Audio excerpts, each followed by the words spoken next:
Hello everyone, good morning. কেমন আছো সবাই? আশা করি সবাই অনেক ভালো আছো আর সুস্থ আছো, আর আমরাও খুব ভালো আছি।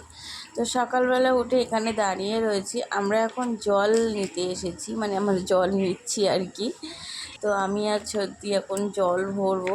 তো সত্যি কল টানছে, আমি জল ভরবো। এই যে এখানে বালতি বোতল সব নিয়ে এসেছি। আসলে কালকে বিকালবেলা জল নেওয়া হয়নি, তো ওই জন্য আর কি সকাল সকাল জল নিয়ে নিচ্ছি। দেখে আসি কচুরলতি আছে।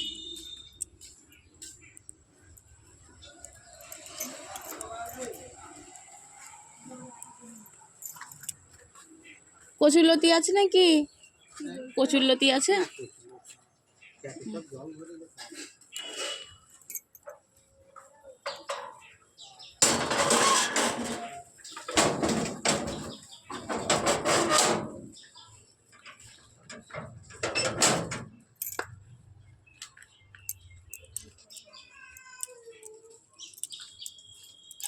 বলছে যে খেতে সব জল ভরে গেছে, খেতে সব জল ভরে গেছে। বর্ষাকালে পাওয়া যায় না, খুব কম পাওয়া যায়। এই তো এই কদিন 1 মাস মতো আগে একটা ছেলে আসতো না, ওর কাছে কত কচুরলতি, এত এত। ছেলেটা বাড়ি চলে গেছে। ওর বাড়ি এখানে না? না, এখানে ওর দিদির বাড়ি, এই যে ময়লাটুকুর এখানে ওর দিদির বাড়ি। ও, দিদির বাড়িতে থাকতো, আর একটা ভাড়া বাড়িতে থাকতো। সে ভাড়া বাড়ি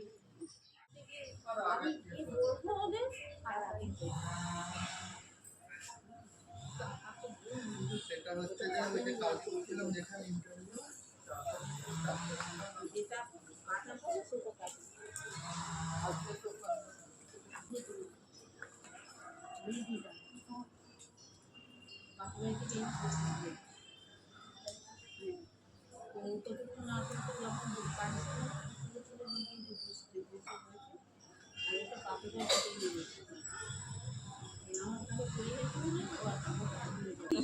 ছুটিতে ভালোবাসি।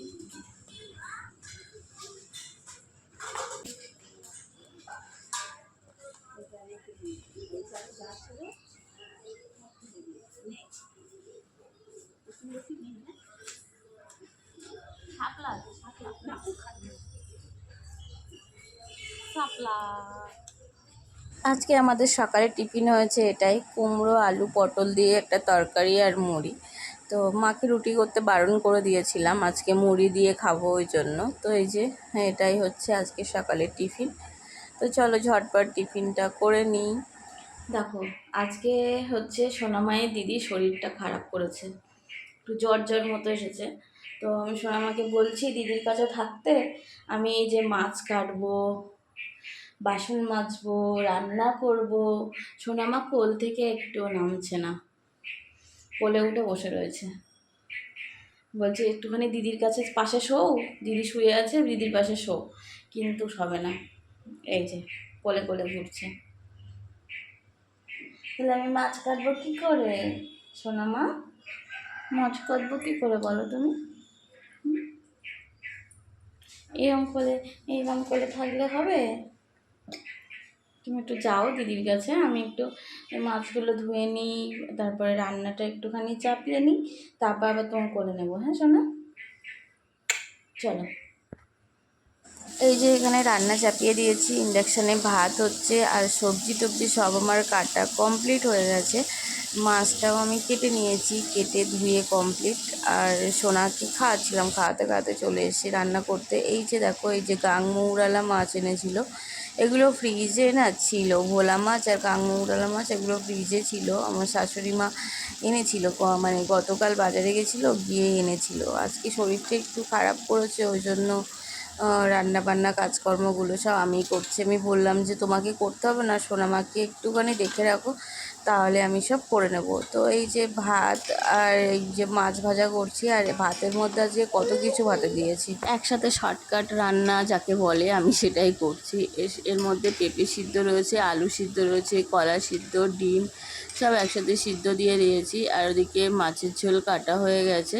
তো এই সব আর কি রান্না হবে। তো গুছিয়ে গাছিয়ে সব কিছু নিয়েছি, এবার রান্না করার পালা। মাছগুলো ভাজা করে নিচ্ছি আগে। এই যে বাটা মাছগুলো আগে ভাজা করে 11:30 বাজে, মেয়েকে স্নান করাবো। আর মাছগুলো কেটে ধুয়ে নুন হলুদ মাখিয়ে ভাবলাম যে মাছগুলো ভেজেই রাখি, আর ভাতটা ওদিকে হয়ে যাচ্ছে, প্রায় প্রায় ভাত ফুটে উঠেছে। তো এইগুলো করে রেখে বন্ধ করে রেখে আমি যাব মেয়েকে স্নান করাতে, তারপরে এসে তরকারিটা করব। মা ওদিকে সোনামাকে তেল মাখাচ্ছে, তো ভাবলাম যে এই কাজগুলো আমি এইদিকে সারতে থাকি, কারণ বসে থেকে লাভ নেই। রান্নাবান্নার কাজকর্ম সে আমাকে করতে হবে, শুধু বসে থেকে সময় নষ্ট করে কোনো লাভ নেই। সেজন্য এদিকে কাজ করছি, মা ওদিকে সোনাকে তেল মাখাচ্ছে। তেল মাখানো হয়ে গেলে আমি হচ্ছে স্নান করাবো। আর এখন আমি এডিট করছি, জানো তো আমার খুব ঘুম পাচ্ছে, মানে গলার শুনে বুঝতে পারছো। তো যাই হোক, এদিকে আমার সোনামা ঘুমিয়েও পড়েছে, দেখেছো। আর মায়ের জন্য এখানে জল গরম বসিয়েছি। মা বললো একটু স্নান করবে, তবে ঠান্ডা জলে স্নান করবে না, গরম জলে করবে। সেজন্য এই 1 সসপ্যান জল বসিয়েছি। এই জলটা হচ্ছে মাকে দিয়ে আসবো, আর কিছুটা ঠান্ডা জলের মধ্যে দিয়ে মা স্নান করে নেবে। আর এদিকে আমার সোনা মায়ের ঘুম দেখবে। তোমার চোখে ঘুম নেই? ঘুম নেই? এই তোমাকে ঘুম পাড়িয়ে দিয়ে আসলাম। যাচ্ছে, আমি নেই চলে যাচ্ছি, চান টান করো। ও মা, দেখো এক্ষুনি ঘুম পাড়ালাম আর অবস্থা দেখো।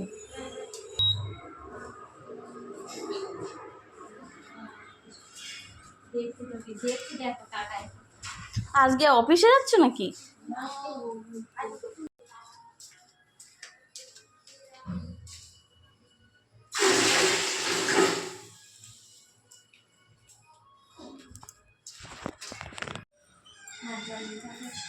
ভাত ওই সে ঠান্ডা হয়েছে না, আর কালকে সে রাত্রে কিছু ভাত ছিল।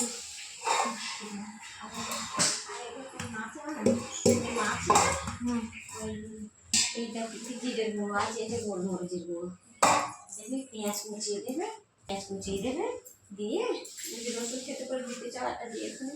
আমি খালি পেঁয়াজ দিই, রসুন দিই না, ওই পেঁয়াজ কুচিয়ে দিয়েছিলাম। আর ওইটা কিভাবে রান্না করো আমি এইটা পেঁয়াজের ওপরে ওই জিরে গোলমরিচ এই তো হয়েছে, তো মাছগুলো ঢেলে পেঁয়াজ কুচি দাও, দিয়ে ঢেলে পেঁয়াজ তো ভাজে দাও, পেঁয়াজ ভেজে মাছগুলো দিলে দিয়ে জিরে গোলমরিচের রাঁধুনি, যদি কি বাকি না পারে গুঁড়ো রয়েছে দেবে। মায়ের কাছে একটু শুনে নিচ্ছিলাম এই রান্নাটা কিভাবে করবো। আর আসলে গাংমৌরালা মাছটা ঝাল করব, তো মায়ের রান্নার পদ্ধতি আলাদা, আমার রান্নার পদ্ধতি আলাদা। ওই জন্য মায়ের কাছ থেকে শুনে নিচ্ছিলাম মা কিভাবে রান্না করে, সেই রকমভাবে আমি রান্না করার চেষ্টা করব আর কি। মায়ের মতো রান্না যদিও আমি করতে পারি না, তবুও চেষ্টা করব। সত্যি কথা বলতে কি বলো তো, আমাদের দুই বাড়ি রান্নার পদ্ধতি দুই রকম, মানে আমার শ্বশুর বাড়ি আর আমার বাপের বাড়ি রান্নার পদ্ধতি দুই রকম। ওই জন্য আমি একরকমভাবে শিখেছি, আর এখানে আর এক রকমভাবে রান্না হয়। তো এবার আমি বুঝে উঠতে পারি না যে কিভাবে কি করে রান্না করতে হবে। এবার আমি আমার মতো রান্না করলে সেটা মায়ের পছন্দ হবে না, ওই কারণে আর কি মায়ের কাছ থেকে শুনে নিচ্ছি যে কি মশলা দেবো না দেবো, কিভাবে রান্নাটা করবো। আবার আমার কি বলো তো, ভুলেও যায়, মানে মনে থাকে না আর কি। তো যাই হোক, এখানে হচ্ছে আমি মাছের ঝোলটা করে নিচ্ছি। আজকে হালকা পাতলা কাঁচকলা, আলু আর পটল দিয়ে মাছের ঝোল করব। আর এই যে কাঁচা লঙ্কাগুলো দেখতে পাচ্ছ, এগুলো হচ্ছে সেই গাছ থেকে তুলেছিলাম, আগের দিনের ভিডিওতে তোমাদেরকে দেখিয়েছিলাম। সেই লঙ্কাগুলো আজকে মাছের ঝোলের মধ্যে দিয়ে দিলাম। আর এই যে মাছের ঝালটাও করে নিচ্ছি। আমার রান্না প্রায় প্রায় সব কমপ্লিট হয়ে গেছে, আর মা এখানে ভাত বাড়ছে। তো আমি রান্না বান্না কাজকর্ম সব করে দেবো, কিন্তু মাকে ভাত বেড়ে দিতে হবে। আমার ভাত বেড়ে খেতে ভালো লাগে না, মানে পেট ভরে না, অনেক দিন খাইনি তো, মাই ভরে দেয় সব খেয়ে দিয়ে। এবার হচ্ছে যাচ্ছি ছাদে জামা কাপড়গুলো তুলতে। বাসন টাসন মেজে সব কমপ্লিট হয়ে গেছে। ওহো, গামলাটা নিয়ে আসিনি। তো আগে একবার জামা কাপড় তুলে নিয়ে গেছি রান্না করার পরে, তো এইগুলো আর কিছুটা ছিল ঘরের মধ্যে। মানে 2-3 দিন ধরে বৃষ্টি হচ্ছে, তো মানে এত জামা কাপড় জমে গেছে যে এই দড়িতে কুলাচ্ছে না। সেজন্য কি করেছি, হাঁপিয়ে গেছি, এই 3টে দড়ি ভর্তি করে দিয়ে গেছিলাম। ওগুলো কিছুটা কিছুটা শুকিয়েছে, যেগুলো হালকা হালকা মতো ছিল সেগুলো শুকিয়ে গেছে। শুকানোর পরে সেইগুলো তুলে নিয়ে গেছি, আরও কিছুটা দিয়ে গেছি। তো সেইগুলো এখন তুলতে এসেছি। মেঘ মেঘও করে আসছে, বৃষ্টি আসতে পারে, তো ভাবলাম যে তুলে নিয়ে যাই।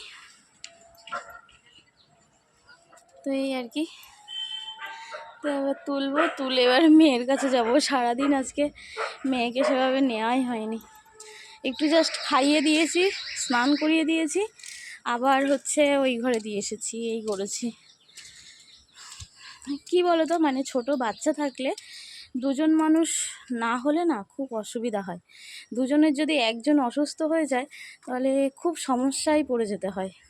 তো আমি বাচ্চাটাকে সামলাই, মা রান্নাবান্নার দিকে করে, কিন্তু মা আজকে না বাচ্চাকে সামলাতে পারছে না রান্না করতে পারছে। মানে বাচ্চাকে সামলাতে গেলে মায়ের তো একটু শরীরটা খারাপ হয়ে যায়, জ্বর জ্বর মতো এসছে, ওই জন্য মা নিচ্ছে না, যে বাচ্চারও হতে পারে ওই কারণে নিচ্ছে না আর কি। আর রান্নাবান্না তো আমি করছি, তো মেয়েকে কে সামলাবে?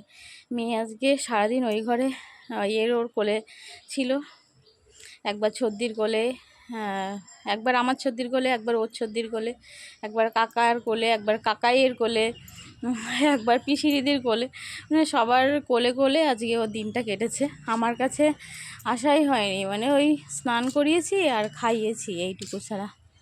তো চলো এবার এগুলো তুলে নিয়ে মেয়ের কাছে একটুখানি যাই। আর আজকের ভিডিওটা পর্যন্তই। সবাই খুব ভালো থেকো, সুস্থ থেকো। আজকের মতো টাটা।